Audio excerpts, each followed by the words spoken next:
Hello, my name is Bianca Tolentino and I am a ninth grade English teacher. Today, I'm going to talk about an AI ethics lesson that I conduct with my students to discuss how to use AI properly in the classroom. I first identified that there was an uptick in AI usage in my classroom. Some of my students were already using AI and had strong philosophies on it. Some of them were unaware of the pitfalls of AI, and some students hadn't dipped their toes in it at all. So I thought it would be important to address AI use in my classroom. I did all of these activities at the beginning of the spring semester as one big lesson, and I will be giving you these activities in the sequence I presented them. They all feed into each other, but you can definitely split them up to fit whatever your needs are. The activities that I am doing are geared towards an English class, but I hope you find a way to use them in your classroom however you see fit.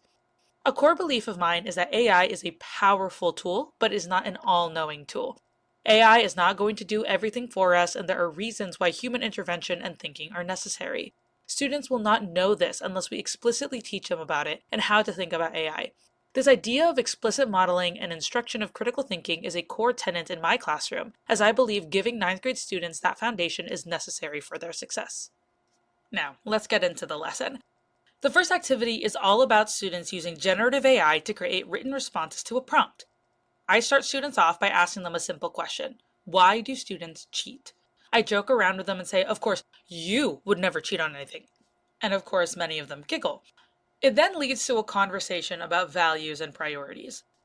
When somebody cheats, what is the value they are holding about their work, their time, their critical thinking skills, their classroom and schooling? This is usually about a 5 to 10 minute conversation, depending on the students in my class. Then, I present the students with the academic honesty policy at our school. We pointed out key words in the text that signify what is and is not academic dishonesty. Then, after students are acquainted with the wording, they are presented with a continuum from Ditch That Textbook chapter on AI and cheating. It is a 12-step continuum that scales classwork from all AI to all human. In small groups, students have to discuss where they would draw the line on cheating.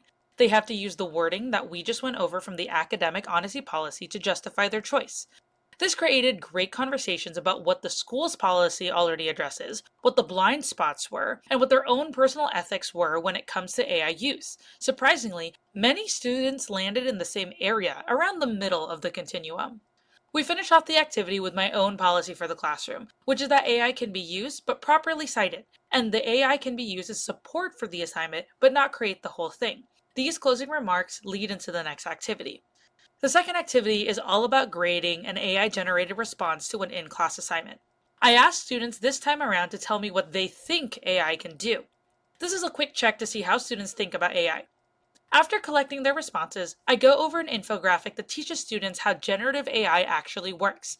I use AI for Education's infographics and information from Lesson 2, Mind of a Machine, which is free to use in your classroom. One of the analogies I use for students to help them understand the difference between human and AI-generated work is as follows. Think about the relationship between the sun and the moon. The sun is able to produce its own heat and light. The moon simply reflects what the sun had produced. Humans are like the sun. We can produce creative work and have ideas come from nothing, which is where we get creativity and spontaneity from. On the other hand, AI, just like the moon, cannot produce anything on its own. It needs what humans have produced to create something. After giving them this spiel, I then show them a prompt from an assignment that we just finished. In my case, it was a short answer argumentative paragraph that needed to use 2 sources and integrate them from the provided resources list they were giving at the beginning of the week. I told them that we would be looking at a student submission that responded to this assignment, but that the assignment was AI generated. I pull up the rubric and go over our 4 main criteria that I will be looking for as they work. Do they have a claim? Do they use 2 pieces of evidence from the sources list provided? Do they include a counterclaim? And do they include references to the debates that we had in class earlier that week?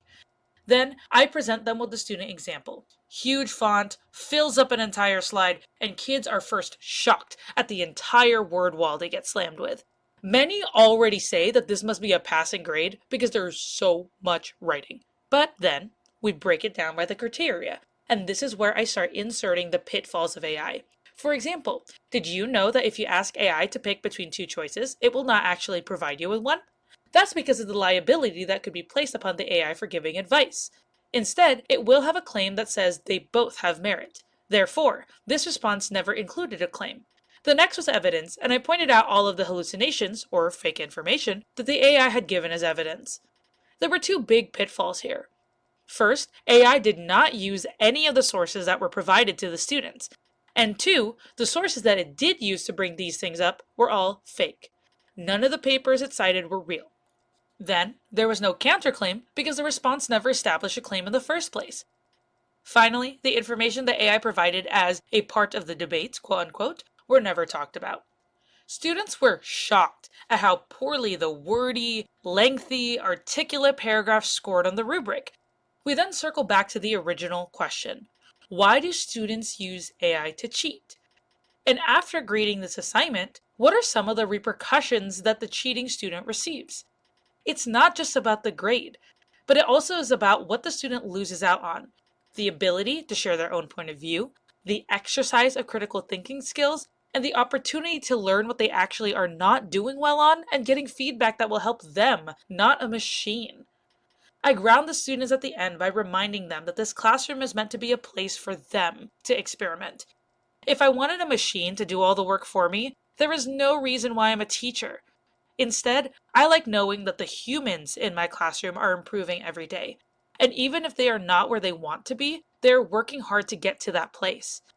These closing remarks are multi-purpose. I want students to remember why they are in school, to understand why difficult assignments are meant to be tackled, and to know that their teacher cares about them, not the product itself. The product is simply the way that I assess their understanding. As a result, there was an immediate decrease of AI usage in my classroom to blatantly cheat, and an increase in discussion about how to use AI ethically and how to navigate tools out there to their advantage. I hope that this can make a good starting point for your journey into discussions about AI in your classrooms.